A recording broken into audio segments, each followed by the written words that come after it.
خلاق جهان عجب تو قدرت داری، بنده همه در خواب و تو خود بیداری. تو رزق مرا پاشیده بر روی زمین، برگشتن و چیدنم تماشا داری. هیچ مقام بر زبان شیرین تر از الله نیست، به عبادت هیچ کس را سوی جنت راه نیست.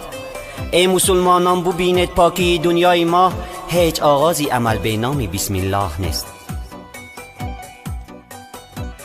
در جهان از دستی بی شفقت نگه دارد خدا، در جهان از دستی بی شفقت نگه دارد خدا.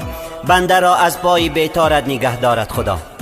نوجوان را هر بلای بر سرایت باک نیست، لیک پیر را از خواری و ذلت نگه دارد خدا.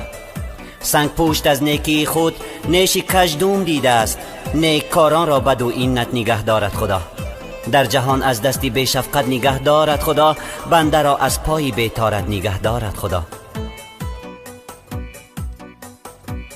هیچ نامی در جهان بهتر زی بسم الله نیست، زانکه بخشنده عصیان بجز الله نیست.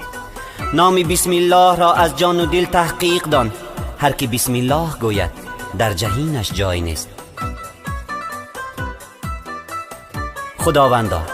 خداوندا به لطف خود گویا کن زبانم را، بدی دارد مشرف کن دو چشمی خون فشارم را.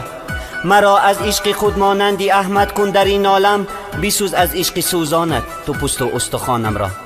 بغیر معصیت در نامم چیزی نمی بینم، مده بر دستی اماره تو این جانی جوانم را. خداوندا خداوندا خداوندا. خدا جانم خدای مهربانم، با وقتی مرگ عطا فرما ایمانم. نمی خواهم که به ایمان بمیرم، که دور از دیده یاران بمیرم.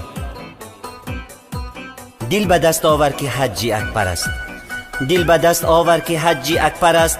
از هزاران کعبه یک دل بهتر است، کعبه بنیاد خلیل آزر است، دل نظرگاه جلیل اکبر است. نه عاشقم و نه عشق در دل دارم، نه بلبلم و نه گله از گل دارم. هر جا که نصیب و تقدیرم باشد، با امر خدا همانجا منزل دارم.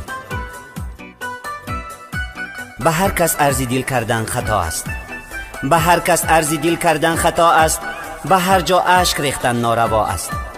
به بیدردان مگو درد دلت را، که همراز دلت تنها خدا است.